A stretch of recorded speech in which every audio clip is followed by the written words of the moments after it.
Lisa, who some may know, is a family doctor here in Manitoba. And in addition to being my better half, is also the much smarter and more beautiful half. So she's graced us with our presence here today. Lisa and I just wanted to share a message as we head into the holidays to everybody, to just encourage you to continue to maintain that hope in your heart. I know that this has been a very, very difficult year. And I also have been talking to so many people who are struggling with this second lockdown in a way that was much more difficult for people than the first one. And I'm talking about the mental health impacts. I'm talking about missing out on family and friends and looking ahead to a holidays, or having just come through a Hanukkah where you didn't get a chance to see all those people. Like Lisa and I, in most years, we're hosting those big dinners at our house. You know, Christmas Eve, we have her family. Christmas Day, we have my family. That's off. That's not happening this year. And so we're struggling too. And it's difficult for us. And I say that knowing full well that we're still working, the kids are healthy, and we have a ton of opportunities. We're blessed. And so I can only imagine what it's been like for people who have lost work, for people who have lost loved ones, for people who are still struggling with COVID, and for all the frontline workers out there who are not sure what tomorrow is going to bring. And so we wanted to just let you know that we've got your back, and that now is an important time for us to stick together.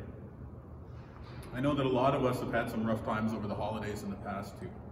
I can tell you from firsthand experience, because tomorrow is actually the anniversary of my late father passing away. And that was a very difficult year for us. And I think probably one of the reasons that Lisa and I's bond is so unshakable is Lisa is actually the physician who was there in the room who had pronounced that he had passed away.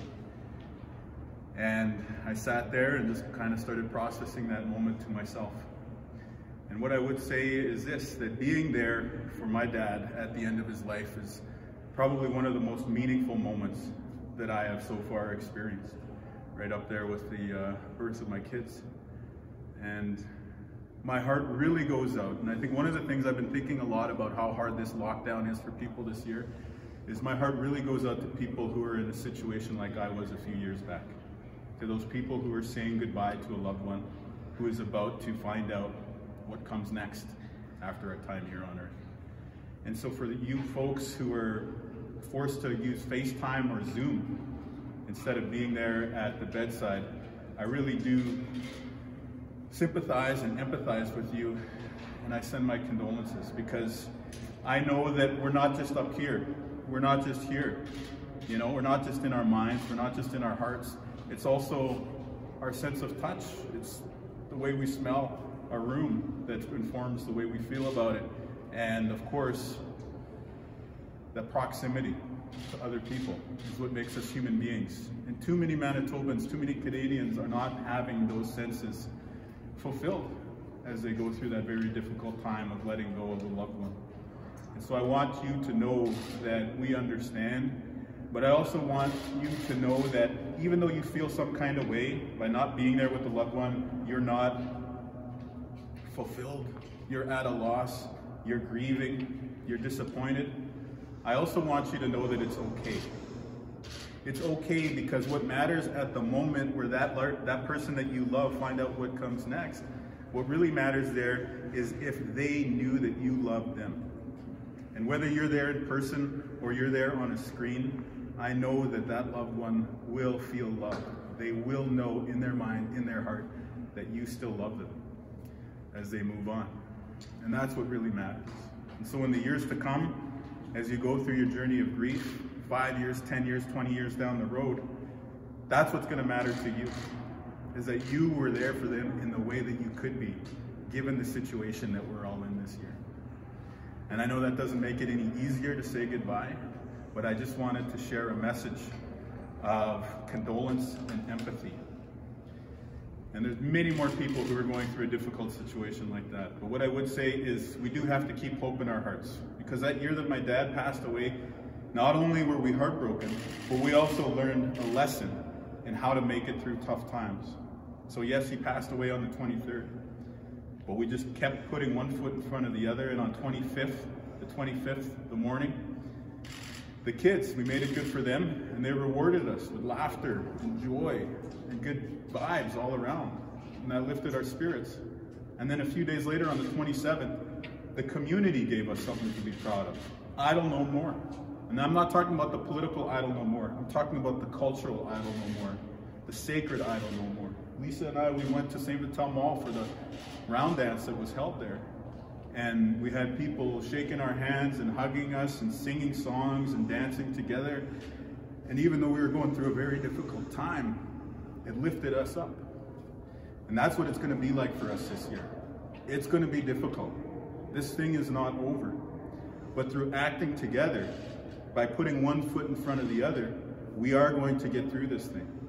And along the way, our community is going to be there for one another, to pick each other up and to make sure that we survive this thing. And so, yeah, we're here with a message of hope, but I want to be clear that this is not, because so many people are talking about hope right now, this is not that political message of hope. This is not that spin that's trying to make a bad situation seem better than it really is. And this hope that we're talking about here, this is not the hope of an irrational optimism that has no grounding in reality. What we're talking about this morning and encouraging Manitobans and Canadians to remember is that you can have hope with a plan. Hope with a plan, to me, is the decision that each of us can make about how we are going to approach the day and how we are going to lead our lives that is grounded in the reality and the science and the evidence of what we're facing today. And with that in mind, I feel like there are reasons to be hopeful as we leave 2020 in the rearview mirror. When I look around at Manitobans and I see them wearing masks, I see an act of hope. When I see a Manitoban abiding by the public health restrictions, I see an act of hope. When I see a small business owner sacrificing their livelihood to do their part to save lives, I see an act of hope. I see Manitobans coming together, Canadians coming together with the belief that their actions as a whole together will help all of us make it through this thing. And I think when we look around the world this year, there are signs of hope as well. You know, there has been a battle going on this year between the voices of reason and the voices of rage. And as close as it has been to being a draw, the voices of reason are winning. President Donald Trump, the strongest media force any of us have ever seen in our lifetimes, tried to undermine the voices of reason with everything he could do. And yet, millions of reasonable people, thousands of scientists, average people just making up their minds based on the evidence before them, together were able to show him the exit. And to me, that is a sign of hope. And finally, when we come to the vaccine, that is a reason to be hopeful. It is an unprecedented collaboration with thousands of researchers operating at dozens of institutions in multiple countries around the world, according to a timeline that has set records. They have, together with the support of all of us, harnessing the exuberance of the private sector, but matched with the collective strength of the public institutions that have delivered us a vaccine that may give us what we want to see in 2021, which is an end to this scourge. And so to everyone out there, we just want to say, like Bruce Cockburn said, nothing worth having comes without a fight. And anyone who's ever had to compete in sports or business or politics or whatever it is knows that you never win without losing first. And so for those of you out there who've never experienced a setback before, or have never felt the feeling of loss before, it's okay. It's okay to feel down. It's okay to feel sad. It's okay to be angry. But what is not okay is to give up. And so we have many weeks to come, many months to come, but we are going to make it through this thing. To our fellow Manitobans who've been in this lockdown, what already seems like it's been lasting forever, we're going to make it through this thing together. To our very close relatives and friends in Ontario and Quebec who are about to go through lockdown, this is going to be difficult for you, but you will make it through. And so as we come to the end of 2020, we look ahead to next year, 2021, I say bring it on. We have seen through our collective actions great reason to be hopeful this year. And while we may not get the miracle that we want, which is to wake up on January 1st and to realize that this was all a bad dream, to get those 500 plus and counting Manitobans back, to get that boy under 10 years old that we lost to COVID back, and our sincere condolences to that family. We may not get that miracle that we want, but I do believe as we go through this holiday season, there will be miracles that we receive. So on that note, I just wanted to speak to you on this day. And of course, joined by my much better half. Lisa, as a family doc, I think I just thought I'm the one who likes to run up to the microphone, but she's the one who actually has something to say. So maybe would invite her to share a few words.